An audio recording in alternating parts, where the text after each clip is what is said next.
বাংলাদেশের মন্ত্রণালয়গুলোর মধ্যে চ্যালেঞ্জিং মন্ত্রণালয় হইতেছে এই সময় স্বরাষ্ট্র মন্ত্রণালয়।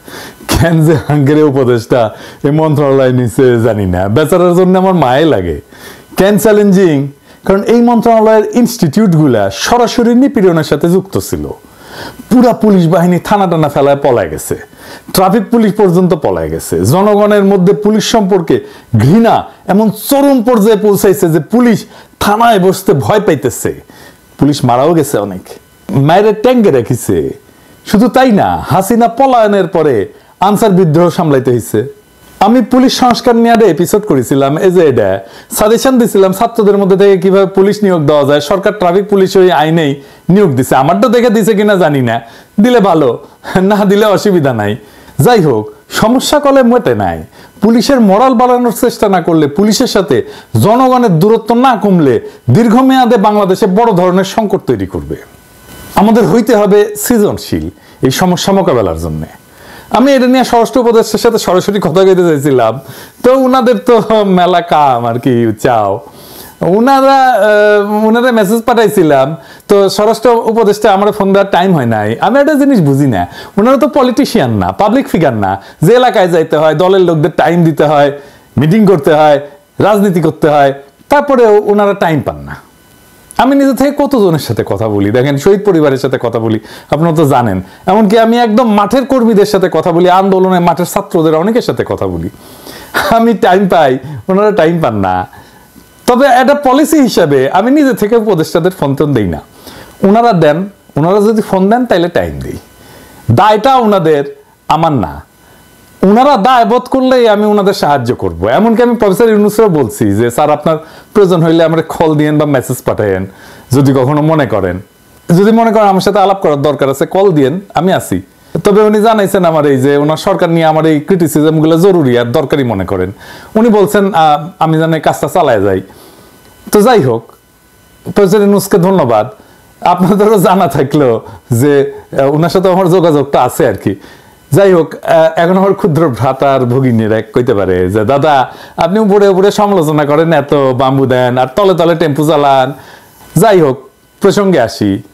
কেমনে পুলিশের মরাল বাড়ানো সম্ভব আর জনগণের সাথে দূরত্ব কমানো সম্ভব? স্বরাষ্ট্র মন্ত্রণালয়ের যারা আছেন তারা একটু দেখেন, অল্প একটু সময় না নিচ্ছে, ধরেন নষ্টই হইল আর কি, তাহলে দেখেন না কি কই। এই পরিকল্পনা যদি গ্রহণ করেন, তাহলে এই পরিকল্পনা গ্রহণ করলে এটা ইউনিক মডেল হবে সারা দুনিয়ার জন্য। দুনিয়ার কোথাও এই মডেল বা পরিকল্পনা কখনো বাস্তবায়িত হয়নি। এই পরিকল্পনা বাস্তবায়িত হইলে শুধু পুলিশের মরাল বাড়ার কাজটাই হবে না, মুক্তে আর একটা সমস্যার সমাধান হয়ে যাবে।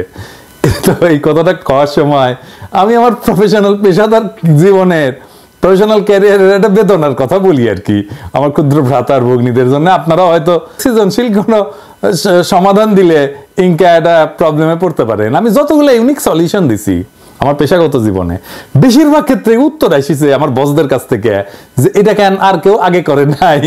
তো বিজনেস ওয়ার্ল্ডেও গেলে ভালচুন কম নাই, বুঝছাও। তো যাই হোক, আসেন পরিকল্পনায়। আমাদের 639টা থানা আছে পুলিশের। এছাড়া বাংলাদেশে দাঙ্গা মোকাবেলার জন্য এই যে বিশেষায়িত পুলিশ ইউনিট আছে, যার নাম হচ্ছে আর্মড পুলিশ ব্যাটালিয়ন বা এপিবিএন।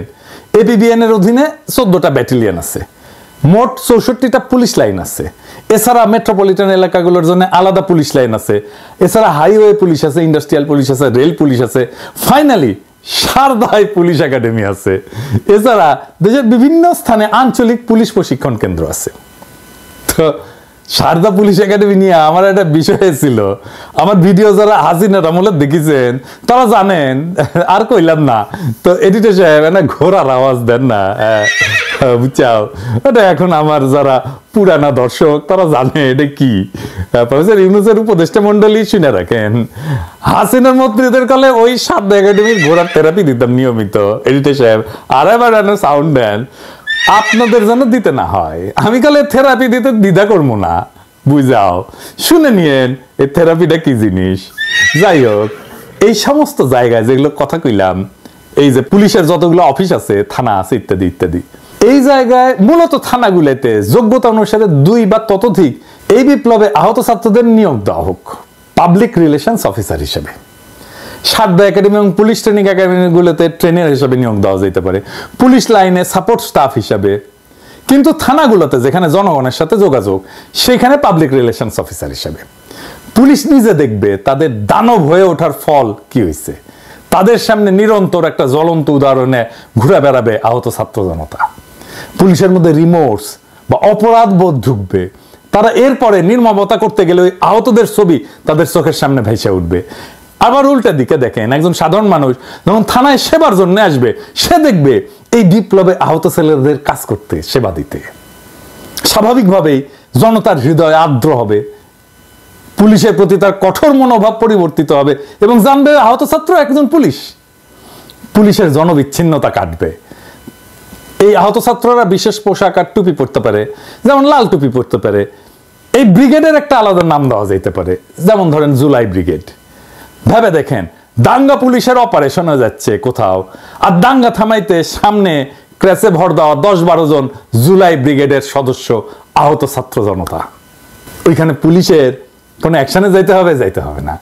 এই পুলিশের দিকে কেউ ঢিল ছুড়বে না, এই পুলিশকে কেউ মারতে আসবে না, কারণ সামনে গার্ড হয়ে, শিল্ড হয়ে দাঁড়ায় থাকবে আমাদেরই ভাইয়েরা, আহত ছাত্ররা, আমাদেরই বাচ্চারা।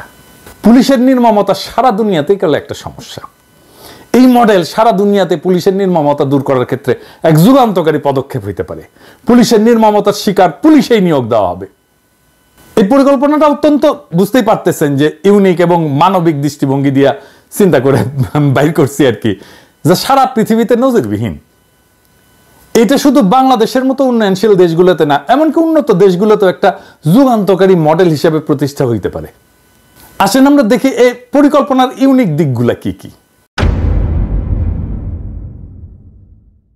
1 নাম্বার, পুলিশ বাহিনীর মধ্যে রিমোর্স বা অনুশোচনা তৈরি হবে। পুলিশ বাহিনীর নির্মমতার শিকার হওয়া ব্যক্তিরাই যদি পুলিশে নিয়োগ দেওয়া হয়, তাদের অন্যায় আচরণের, মানে পুলিশের অন্যায় আচরণের প্রতিক্রিয়া তারা সরাসরি দেখতে পাবে। এটা পুলিশের ভিতরে একটা মানবিক মূল্যবোধ সৃষ্টিতে সাহায্য করবে। 2 নাম্বার, আহতদের পুনর্বাসন। এইটা হয়ে যাবে, একটা বড় অংশের পুনর্বাসন হয়ে যাবে এই প্রক্রিয়ার মধ্যে দিয়া, 2 পক্ষেই লাভ। 3 নাম্বার, পাবলিক রিলেশন উন্নত হবে। যেমন আহত ছাত্র বা নাগরিকদের পাবলিক রিলেশন অফিসার হিসেবে নিয়োগ দিলে সাধারণ জনগণের কাছে পুলিশের ভাবমূর্তি পরিবর্তিত হবে। থানায় গিয়া মানুষ সেবা পাওয়ার সময় আহতদের দেখা পুলিশের মানবিক দিকটা উপলব্ধি করবে। 4 নাম্বার, দাঙ্গা মোকাবেলার নতুন কৌশল। ধরেন দাঙ্গা মোকাবেলার সময় আহত এবং ক্র্যাশে ভর দিয়া দাঙ্গার সামনে দাঁড়ানো জুলাই ব্রিগেড দাঙ্গা প্রশমনে সহায়ক হবে। এরা তো সাহসী ছেলে, এরা তো দাঙ্গার সামনে দাঁড়াইতে ভয় পাবে না, ওইখানে যেই তো তারা আহত হয়েছে। এবং তাদেরকে যখন সামনে দেখবে, তখন এই পুলিশের উপরে থেকে ঢিল ছুড়বে না। এই কৌশলে পুলিশকে সহিংসতা ছাড়া পরিস্থিতি নিয়ন্ত্রণে সাহায্য করতে পারে। 5 নাম্বার, বিশ্বব্যাপী পুলিশের নির্মমতা সমস্যার সমাধানের মডেল হিসাবে এটা দাঁড়ায় যেতে পারে। আমেরিকা, ইউরোপ, এমনকি অন্যান্য দেশে পুলিশের নির্মমতা একটা বড় সমস্যা। এই মডেল সেইখানে গ্রহণযোগ্য হইতে পারে। রেস্টোরেটিভ জাস্টিস প্রোগ্রাম বলে একটা মডেল আছে, যাতে নির্যাতিতদের সাথে অপরাধীদের সামনাসামনি বসানো হয়, যাতে অপরাধীরা তাদের কর্মের প্রভাব বুঝতে পারে। কিন্তু আমি যে প্রোগ্রামের পরিকল্পনা দিলাম আর কি এতক্ষণ ধরে, এটা কিন্তু রেস্টোরেটিভ জাস্টিস প্রোগ্রামের মতো না। আমি বলতেছি সরাসরি পুলিশ বাহিনীতে আহতদের নিয়োগ দিতে হবে। এই পরিকল্পনার প্রভাব কি পড়তে পারে? 1 নম্বর প্রভাব, পুলিশের আত্মসমালোচনা এবং অনুশোচনার সুযোগ তৈরি করবে। এটা তো তৈরি হয় নাই, এটা আমাদের তৈরি করে দিতে হবে। আহতদের চোখের সামনে দেখতে দেখতে পুলিশ নিজেরাই সংযম এবং মানবিক আচরণ করতে শিখবে। এটা কাউকে আর শিখাই দিতে হবে না, আমরা তার স্পেস তৈরি করে দিলাম। 2 নাম্বার, সামাজিক মেলবন্ধন এবং বিশ্বাস তৈরি করবে। আহত ব্যক্তিরা সেবা প্রদান করলে সাধারণ মানুষের মধ্যে পুলিশের প্রতি যে বিদ্বেষ, সেটা কমে আসবে। 3 নাম্বার, আইন শৃঙ্খলা পরিস্থিতির উন্নয়ন হবে। সহিংসতার পরিবর্তে পুলিশ সমস্যা সমাধানের জন্য মানবিক এবং কৌশলী পদ্ধতি অবলম্বন করতে পারবে। তবে এই প্রোগ্রামের কিছু চ্যালেঞ্জ তো আছেই, সব প্রোগ্রামেরই চ্যালেঞ্জ থাকে, দুর্বল কিছু দিক থাকে, সেটাও বলে রাখি। 1 নাম্বার হইতেছে যে পুলিশ বাহিনীর মধ্যে থেকে এই মডেলের বিরুদ্ধে প্রতিরোধ আসতে পারে, কারণ এই পরিবর্তনকে নিজের জন্য সে হুমকি মনে করতে পারে, বা তারা মনে করতে পারে যে এটা পুলিশকে দুর্বল করার একটা প্রচেষ্টা। 2 নাম্বার, আহতদের জন্য একটা আলাদা মানসিক চাপ তৈরি হইলেও হইতে পারে। আমি ঠিক শিওর না যে আহতরা তাদের নির্যাতকের সাথে কাজ করতে গিয়ে আলাদা কোনো মানসিক চাপের মধ্যে পড়ে কিনা, এটা পরীক্ষা করে দেখতে হবে। তাইলে এটাকে কিভাবে ইমপ্লিমেন্ট করা যায়, এটাকে কিভাবে বাস্তবায়িত করা যায়। আমি যদি এটা ইমপ্লিমেন্ট করতাম তাহলে আমি পাইলট প্রজেক্ট করতাম, মানে শুরুতে কয়েকটা থানায়, ধরা যাক 10টা থানায় বা বিশেষ ইউনিটে এই মডেল চালু করতাম, ফলাফল মূল্যায়ন করে পরবর্তীতে এটা বিস্তৃত করতে পারতাম। এবং এই 10টা থানায় নিজেদের মধ্যে একটা প্রতিযোগিতা হইতো যে কে ভালো রেজাল্ট দেখাইতে পারে। দেখতেন এটার মধ্যে 2টা খুবই ভালো করছে, 2টা খুবই খারাপ করছে, আর বাকিগুলো মাঝারি। যে 2টা খুবই ভালো করছে সেই 2টা আসলে কি মডেল ফলো করছে, কিভাবে ইমপ্লিমেন্ট করছে, সেই শিক্ষাটা কাজে লাগতো। আর আমরা মিডিয়ার মাধ্যমে জনগণের কাছে এই পরিকল্পনা গুরুত্ব তুলে ধরিয়া এই মডেলের বাস্তবায়নে তাদের সমর্থন আদায় করতে পারতাম। আমরা ইউনেস্কো বা জাতিসংঘের মতো আন্তর্জাতিক সংস্থাগুলোর কাছে এই মডেল তুলে ধরে বৈশ্বিক স্বীকৃতি অর্জনের চেষ্টা করতে পারতাম। মেলা কিছুই করা যায়, তাই ফ্রি দেই তো পরিকল্পনা, তাই কেউ পাত্তা দেয় না আর কি।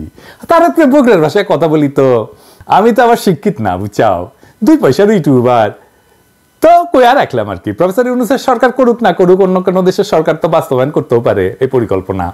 আর তারপরে আমাদের একটা এক্সারসাইজ হইলো না, একটা ইনোভেটিভ একটা পরিকল্পনা কেমনে বের করতে হয় এটা সমস্যা থেকে। আমার ক্ষুদ্র ভ্রাতা ভগিনীরা শিখলো, সেটা বড় কাজ একটা।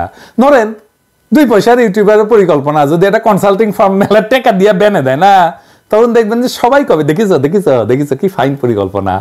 কার মাথার থেকে বাইরে যে পরিকল্পনা সেটা ব্যাপার না, দুনিয়া একটা সমস্যার সমাধান যদি হয় সে পরিকল্পনায় কে করলো এটা বড় কথা না আর কি, করলেই হইলো আর কি। তবে এই সরকারের সমস্যার এরকম ইনোভেটিভ বা সৃজনশীল সমাধান বের করে দেওয়ার চেষ্টা করব। খালি জায়গায় বসে আওয়াজ দিয়ে নেবেন, বান্দা হাজির থাকবে।